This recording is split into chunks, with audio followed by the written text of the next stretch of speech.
मेरा YouTube channel Krishna वाणी में आप सभी का स्वागत है। मेरे चैनल सब्सक्राइब करना न भूले। धर्म क्या है? कृष्ण के जीवन में बहुत लोगों ने उनसे ये सवाल पूछा था। जब द्रौपदी का विवाह होने वाला था तो उन्होंने हर संभव कोशिश की कि द्रौपदी का विवाह 5 पांडवों से हो। उस वक्त द्रौपदी ने उनसे पूछा, आपको पता है धर्म क्या है?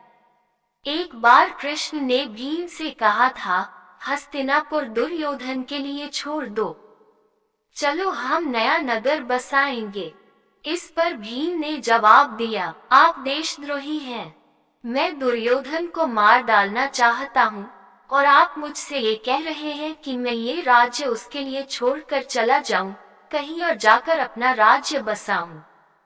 अगर आप में सभी को साथ लेकर चलने की भावना है तो आप अपनी बुद्धि से उस परिस्थिति के मुताबिक काम करेंगे। अगर आपकी मानसिकता सभी को साथ लेकर चलने की नहीं है, अगर आपकी सोच में तुम और मैं अलग अलग हैं, तो आप जो भी करेंगे वह गलत ही होगा। धर्म के बारे में आप क्या जानते हैं? अर्जुन और बहुत से दूसरे लोगों ने भी ऐसे ही सवाल उठाए। लोगों ने कृष्ण से पूछा, क्या आपको वास्तव में पता है कि धर्म क्या है? कृष्ण ने हर किसी को धर्म के बारे में विस्तार से समझाया। मैं उनके एक एक उत्तर की बात तो नहीं करूंगा, लेकिन उन्होंने सामान्य तौर पर यह कहा कि अभी इस पल के कर्म के मामले में धर्म क्या है, यह मैं भी नहीं जानता, क्योंकि कर्म परिस्थितियों पर आधारित होते हैं। हालांकि हम इसके बारे में सही गलत का फैसला करते हैं, लेकिन बाहर से देखने पर हम थोड़े बहुत गलत भी हो सकते हैं। लेकिन जब बात अपने स्वधर्म जीवन में खुद का कर्तव्य की आती है, यानी मैं स्वयं अपने अंदर कैसे रहूं, तो उसके बारे में मैं पूरी तरह स्पष्ट हूं। किसी बुद्धिमान व्यक्ति के दिमाग में भी इस बात को लेकर 100% स्पष्टता नहीं होती कि उसे किस तरह से कर्म करना चाहिए। वह हमेशा अपने निर्णय को तौलता है। अगर आप बाकी जीवों के नजरिए से देखने की कोशिश करेंगे तो पाएंगे कि हम जो भी करते हैं, हमारा अस्तित्व, हमारा खान पान, हमारा जीवन, हमारा सांस लेना, सब कुछ किसी न किसी तरह से उन जीवों के साथ अन्याय ही है। तो इस तरह इस दुनिया में कोई भी कर्म न तो 100% सही है और न 100% गलत। आपको बस ये देखना है कि आपके कर्मों से ज्यादा लोगों का भला हो और फिर उसी हिसाब से कर्म करिए।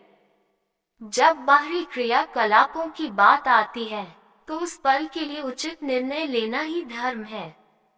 कोई ये तय नहीं कर सकता कि क्या सही है और क्या गलत।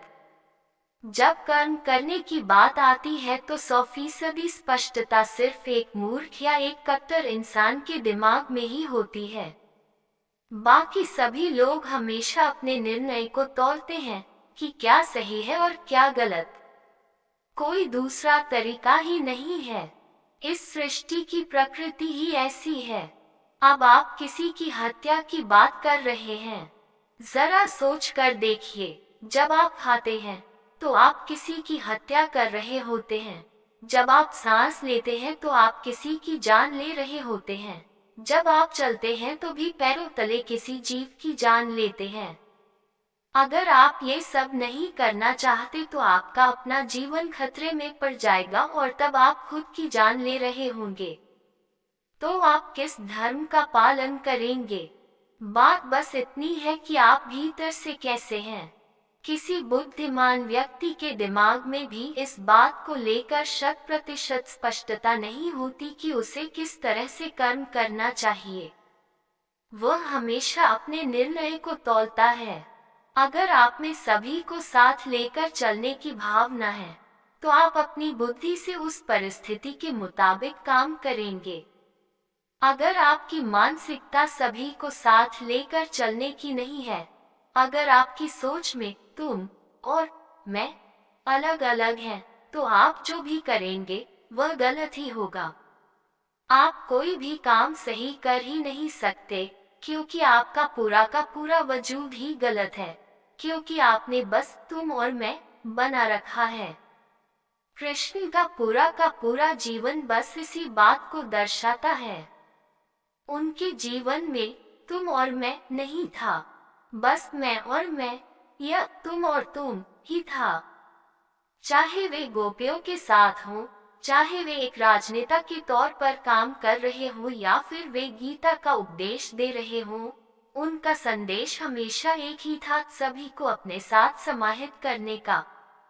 एक बार जब सिर्फ मैं और मैं वाली बात आ जाए तो कर्म तो बस परिस्थिति और उचित निर्णय से तय होता है।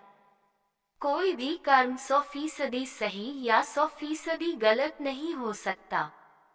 लेकिन जैसा कि कृष्ण ने हमेशा इस बात पर जोर दिया और मैं भी हमेशा यही कहता हूँ कि स्वधर्म यानी अपने अंदर कैसे होना है, इस मामले में आप 100% स्पष्ट हो सकते हैं।